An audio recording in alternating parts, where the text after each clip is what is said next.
Today we're gonna dive deep into how to punish the French defense, a pretty strong defensive way that punish almost every chess. But today we're gonna punish it.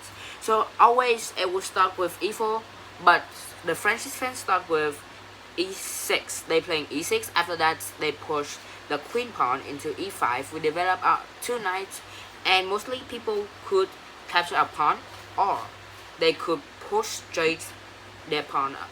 For example, they could push their pawn up to d4, attacking our knight, then we have to retreat. But after that, the range of their pawn is too forward, so it's hard to protect. So we have many attacking ways after that. So here's the example.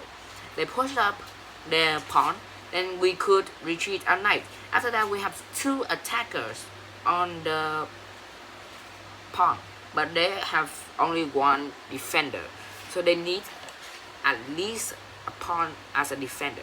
For example, they could push their c5 pawn, but they are way into the open. So yeah, most people will develop their knight attacking our central pawn, and they have two attackers and we only have one defender. We need one more.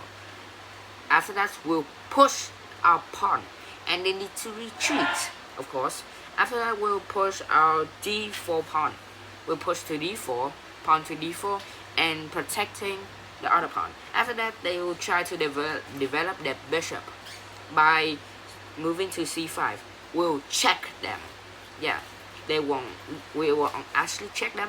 We will have a discover check on the queen. Now, what will they do? They could move out of the way, push the pawn to block it, and yeah, they have many other ways. For example, they can also move their bishop into the center, trying to offer for a trade.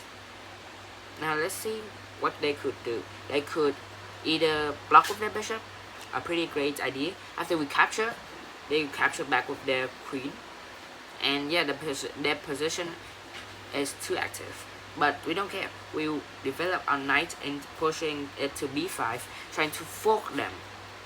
Now what will they do?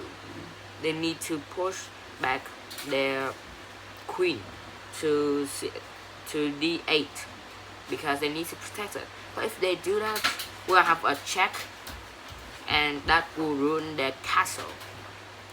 So if they castle, yeah, we could attack their rook in the corner, and they have no way to defend.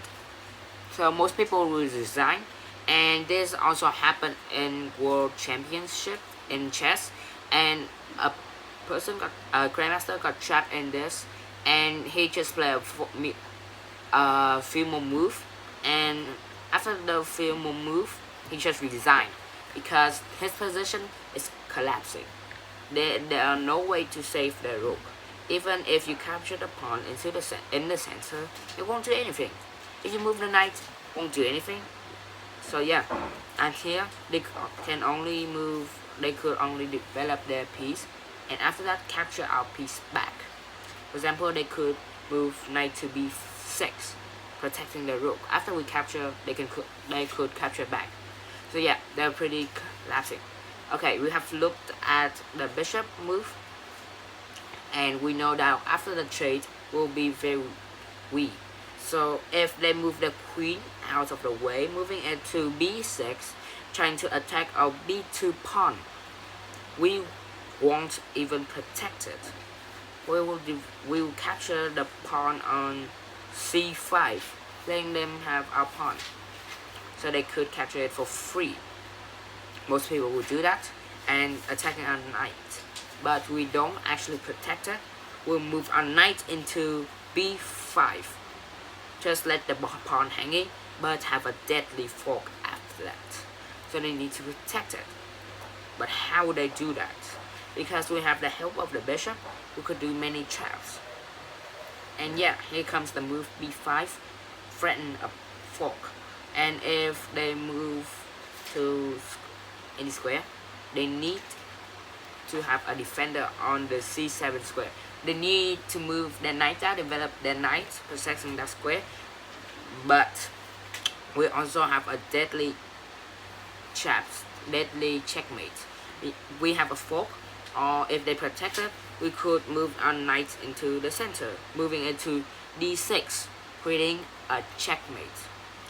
Almost checkmate. They can only capture with that bishop, but our pawn are 2 up, so we could move it back, and yeah, the matter of things. So if they check us, we'll capture the pawn for free, and after that we could create a fork, but we need supporter.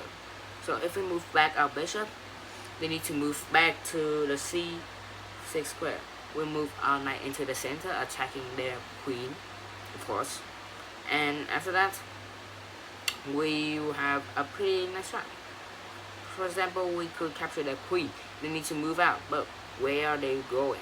They need to protect the c7 square. If they move there, we will sacrifice our knight. They could capture back with their pawn, but we have a deadly attack on the bishop, on the king, on the queen. So if they capture it, fork them, fork the queen and the king and the rook. Pretty deadly. And if they don't capture our piece, they also need to survive the discovered attack on by the bishop, by our dark bishop. Now they need to survive this fork first. There's no way they're gonna win. So after that move, after the c5 move, which we have a attack on their queen. If they move their queen outside again, trying to attack our b7, we capture, they capture, we will have the same thing again, moving our knight into b5, trying to create a fork. Now let's explore another move. For example, they move their knight to a6, attacking the c5 square.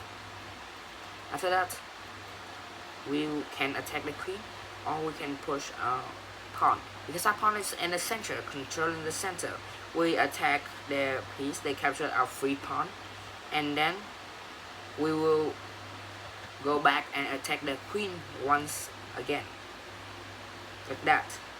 And if they actually move back to the b2 square, we'll sacrifice our rook. Yeah, we'll sacrifice our rook, because if they capture with their pawn, we have a fork, and it is a pretty strong fork. If they don't want to capture, it's okay, we don't care, we just retreat, and yeah, we are up in 3 points already. So if they take it, fork, creating a fork, a pretty deadly fork. And actually, it's a checkmate. It's a checkmate by our knight and our bishop. They don't even see this move coming, because they thought, oh, it's just a fork. But no, actually, it's an attack. It's an attack on their king.